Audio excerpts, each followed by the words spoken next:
Assalamualaikum warahmatullahi wabarakatuh.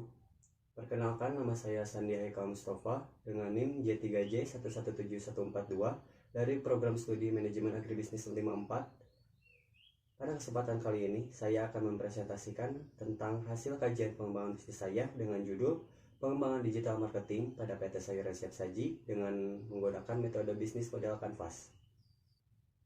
Yang pertama adalah pendahuluan. Hortikultura merupakan salah satu komoditas pertanian utama di Indonesia. Salah satu jenis hortikultura adalah sayuran. Pemanfaatan sayuran pada saat ini tidak hanya sebatas di rumah tangga saja, tetapi sudah mencakup ke industri bisnis seperti rumah makan, restoran siap saji, hotel, dan hal-hal yang berkaitan dengan industri pengolahan makanan. Sayuran memegang peran terpenting dan sebagai komponen utama pada kelapangan. Sama halnya seperti buah-buahan, kedua jenis hortikultura ini merupakan bagian terpenting dari keseimbangan pangan di Indonesia, sehingga harus tersedia setiap saat dengan keadaan mutu yang baik, jumlah yang cukup, aman dikonsumsi, harga yang terjangkau, dan dapat diakses oleh seluruh lapisan masyarakat. Pertumbuhan ekonomi yang semakin meningkat menyebabkan kenaikan konsumsi masyarakat, termasuk komoditas sayuran. Produksi sayuran di Indonesia pada 5 tahun kebelakang dapat dilihat pada tabel berikut. Dapat dilihat bahwa kelima jenis sayuran ini pada setiap tahunnya mengalami penurunan dan kenaikan. Pada tahun 2017 ke 2018, kelima jenis komoditas sayuran ini mengalami peningkatan, sehingga hal ini dapat menjadi peluang bisnis bagi pelaku usaha pada komoditas sayuran. Pada zaman sekarang, masyarakat harus terbiasa dengan yang namanya media sosial. Hal ini karena saat ini semuanya sudah serba digital dan tidak terlepas dari yang namanya internet, tak terkecuali dengan masalah jual beli untuk memenuhi kebutuhan masyarakat termasuk sayuran. Berdasarkan survei yang dibuat oleh Databooks pada tahun 2019, pengguna internet di Indonesia akan terus meningkat. Tercatat pada tahun 2023, pengguna internet di Indonesia akan mencapai 150 juta orang.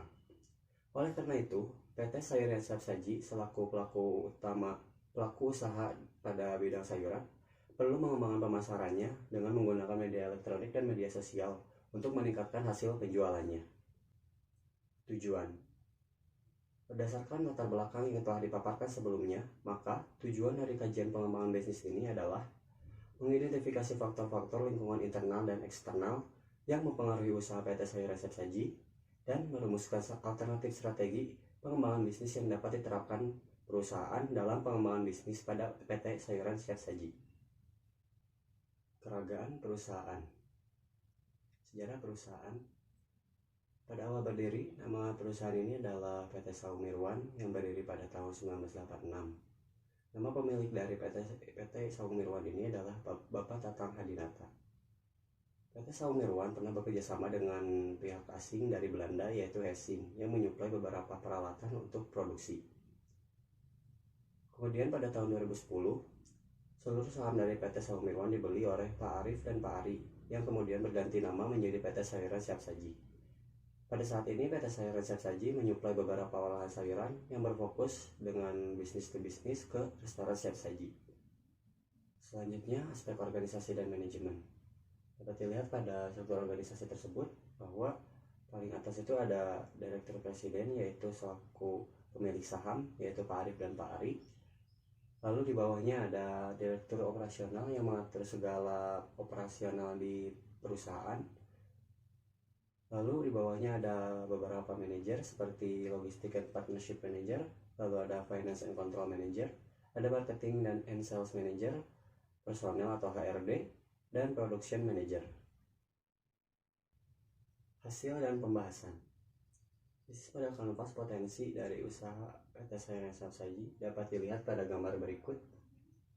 Bisnis model Canvas terdapat 9 blok yang mempengaruhi satu sama lain. Yang pertama ada customer segment. Customer segment dari PT Sayuran Siap Saji ini ada dua. Yang pertama adalah untuk bisnis to bisnisnya ke restoran siap saji, dan yang kedua adalah untuk bisnis to customernya yaitu ke konsumen akhir yang baru berjalan pada 2020 ini. Yang kedua ada value proposition. Value proposition dari PT Sayuran Siap Saji ini yang pertama adalah mengurangi limbah, yang kedua mengefisiensi tenaga kerja produksi, Yang ketiga, pembuatan produk baru. Dan yang terakhir, pelayanan distribusi. Selanjutnya ada channels. Channels untuk PT Saya Resep Saji ini terbagi menjadi dua. Yang pertama untuk distribusi menggunakan jasa Hafi Indonesia untuk pengantarannya. Lalu yang kedua adalah untuk dari penjualannya dengan kerjasama dengan pihak blibli.com sebagai marketplace.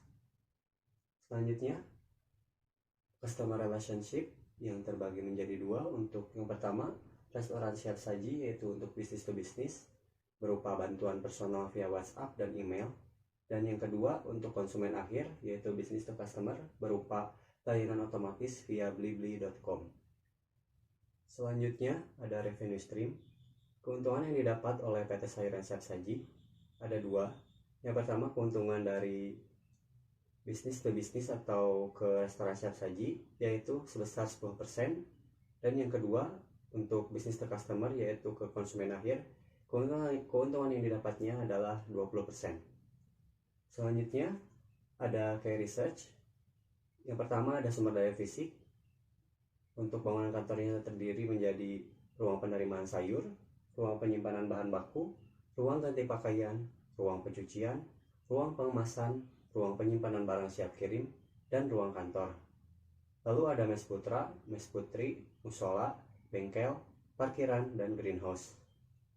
Selain itu ada juga 6 truk pendingin, mobil bak tertutup, mobil bak terbuka, dan peralatan greenhouse serta peralatan produksi. Selanjutnya sumber daya manusia yang terbagi menjadi karyawan tetap dan tidak tetap.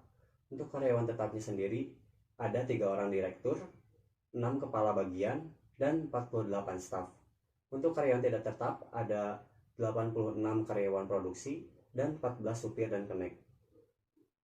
Untuk sumber daya keuangan, saham yang dibeli dari PT Saung Mirwan, lalu setelah mendapatkan laba dari hasil penjualan, maka laba tersebut akan ditahan sebagian untuk membiayai biaya operasional. Key activities. PT Saya Resep Saji mempunyai 2 aktivitas kunci. Yang pertama adalah mengolah sayur segar menjadi sayur olahan, dan yang kedua adalah distribusi produk. Selanjutnya ada key partner yang terbagi menjadi 2. Yang pertama adalah mitra beli sayur dan bahan penunjang, dan yang kedua adalah mitra tani sayur segar. Untuk yang terakhir ada cost structure yang terbagi menjadi 3. Yang pertama adalah biaya investasi dengan sebesar Rp3.575.098.000. Yang kedua ada biaya tetap, yaitu sebesar Rp4.307.876.667. Dan yang terakhir ada biaya variabel, yaitu sebesar Rp17.178.000.000 per tahunnya. Selanjutnya ada future condition atau prospek usaha. Ada 3 blok yang perlu ditingkatkan oleh PT Sayuran Siap Saji untuk meningkatkan penjualannya. Yang pertama adalah dari customer segment, yang kedua channels, dan yang ketiga adalah key activities. Yang pertama adalah customer segment. Yang perlu ditingkatkan adalah dari bisnis to customer-nya, yaitu merupakan konsumen akhir. Jadi untuk peningkatannya adalah dari peningkatan untuk digital marketingnya yang berupa e-commerce yang saat ini hanya terpaku pada blibli.com. Ada 3 hal yang perlu diperhatikan atau menjadi alasan. Yang pertama adalah masih banyak e-commerce lain yang mempunyai pengunjung lebih banyak dari blibli.com. Yang kedua, penanganan yang masih kurang baik. Dan yang terakhir adalah pemasaran secara online yang sedang meningkat. Yang kedua ada channels. Yang perlu ditingkatkan dari channel PT Saya Resep Saji ini yaitu adalah untuk digital marketingnya, untuk e-commerce-nya yang saat ini hanya terpaku pada blibli.com, dapat diperluas ke 4 e-commerce lain yang mempunyai pengunjung lebih banyak, antara lain Bukalapak, Tokopedia, Shopee, dan Lazada. Dapat dilihat pada gambar berikut bahwa pada kuartal 3 2019 untuk peringkat pertama ada Tokopedia dengan total pengunjung 66 juta, lalu ada Shopee dengan total pengunjung 56 juta, yang ketiga ada Bukalapak dengan pengunjung 43 juta, yang keempat Lazada dengan total 28 juta pengunjung, Dan kelima ada blibli.com dengan total pengunjung sebesar 22 juta. Lalu ada channel promosi. Promosi diperlukan untuk meningkatkan penjualan dan pengetahuan untuk mata konsumen karena adanya sistem baru dari PT Sahiran Siap Saji, yaitu pemasaran lewat e-commerce selain blibli.com. Untuk promosi saya targetkan ada dua, yaitu yang pertama untuk e-commerce itu sendiri, tempat PT Sahiran Siap Saji berjualan, dan yang kedua adalah YouTube. Terus selanjutnya ada dari masalah pengiriman atau channel distribusi, yaitu menggunakan agen atau pihak ketiga, yaitu Indo Ekspedisi yang gudangnya terletak di daerah Jakarta Barat. Jadi untuk pesanan yang datang dari e-commerce selain blibli.com akan diantarkan lewat jasa Indo Ekspedisi. Hasil pengembangan bisnis pada channels mengakibatkan peningkatan biaya tetap sebesar Rp53.532.000 dengan rincian biaya untuk bensin, e-tol, dan upah untuk supir serta kenek. Pengiriman ke gudang Indo Ekspedisi membutuhkan bensin sekitar 15,8 liter karena jarak dari perusahaan sekitar 79 km dengan asumsi biaya 1 liter solar yaitu sebesar 6.500. Untuk e-tol diasumsikan kendaraan termasuk golongan 3 yang memakan biaya 11.500 dan melewati 4 pintu tol setiap harinya. Yang terakhir ada key activities. Terdapat dua penambahan untuk key activities ini. Yang pertama adalah promosi produk dan yang kedua adalah pengendalian media sosial. Dalam pengendalian sosial diperlukan seorang admin untuk mengendalikan seluruh media sosial dari perusahaan dan untuk mempromosikan lewat media sosial tersebut. Oleh karena itu, diperlukan satu orang karyawan tambahan di bagian pemasaran sebagai admin sales dan marketing, dan mengakibatkan penambahan biaya sebesar Rp48 juta per tahunnya. Dari 3 blok yang telah dikembangkan tersebut, maka akan menghasilkan bisnis pada kanvas yang baru, seperti pada gambar berikut. Pada gambar berikut dapat terlihat bahwa perubahan terdapat di customer segment, lalu key activities, dan channels yang mengakibatkan perubahan biaya pada revenue stream dan juga cost structure-nya juga. Selanjutnya ada analisis finansial. Modal yang digunakan dalam perencanaan pengembangan bisnis menggunakan modal pribadi dan laba ditahan dari penghasilan usaha. Barang dan harga produk yang dijual di e-commerce lain sesuai dengan harga yang terdapat pada blibli.com. Pajak penghasilan 0,5% dari penerimaan berdasarkan UU nomor 36 tahun 2018 tentang ketentuan pajak penghasilan usaha. Berdasarkan jurnal penelitian berjudul Pengaruh Promosi, Harga, dan Kualitas Produk terhadap keputusan pembelian bahan bakar minyak jenis Pertalite di Kota Yogyakarta, dan jurnal yang berjudul Pengaruh Promosi terhadap penjualan pada toko tani subur Pagar Alam, didapatkan peningkatan persentase penjualan sebesar 27%. Berdasarkan hasil laporan finansial berikut, membuktikan setelah adanya pengembangan, pendapatan yang diterima dari digital marketing oleh PT Sahiran Siap Saji adalah sebesar Rp1.362.402.488. Lalu selanjutnya ada analisis parsial.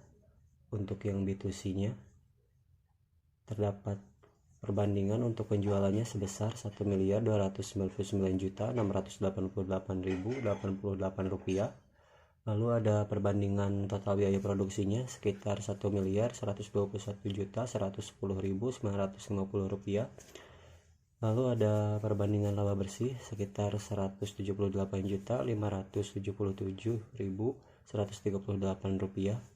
Dan yang terakhir ada perbandingan RC rasionya, yaitu mengalami peningkatan sebesar 2,129. Selanjutnya ada analisis parsial keseluruhan. Terdapat perbandingan penjualan sebesar Rp1.298.888.088. Lalu perbandingan total biaya produksi sebesar Rp1.171.282.470. Lalu ada perbandingan laba bersih yaitu sekitar sebesar Rp105.711.373 dan mengalami kenaikan RC rasio sebesar 0,004. Yang terakhir ada kesimpulan dan saran. Kesimpulan. Alternatif strategi yang telah dirumuskan menghasilkan perubahan model bisnis PT Sayuran Siap Saji dalam bentuk pemetaan bisnis model kanvas baru yang disajikan pada model bisnis tersebut berfokus pada strategi perusahaan yang mengusung proporsi nilai baru, yaitu pengembangan digital marketing disertai perbaikan pada fasilitas dan pelayanan. Yang kedua, berdasarkan analisis finansial dengan menggunakan analisis parsial dari laba rugi, penerapan pemasaran digital pada PT Sayuran Siap Saji dapat meningkatkan pendapatan dari digital marketing sebesar Rp1.299.688.088. Margin yang didapat setelah adanya pengembangan pemasaran sebesar Rp105.711.373 dengan nilai RC rasio sebesar 0,01. Saran. PT Sayuran Siap Saji dapat mengaplikasikan ide pengembangan bisnis pada aspek pemasaran, yaitu dengan pengembangan digital marketing, agar bisa meningkatkan pendapatan perusahaan. Pengembangan tersebut berupa memperluas marketplace ke e-commerce lain selain blibli.com yang mempunyai pengunjung yang lebih banyak. Pada aspek key activities diperlukan adanya aktivitas baru berupa promosi di jejaring sosial seperti YouTube dan marketplace. Selain itu, diperlukan juga tambahan karyawan 1 orang sebagai admin perusahaan untuk mengatur pesanan yang masuk lewat e-commerce dan mengendalikan jejaring sosial perusahaan. Sekian presentasi dari saya. Mohon maaf atas segala kekurangannya. Wabillahi taufiq wal hidayah. Wassalamualaikum warahmatullahi wabarakatuh.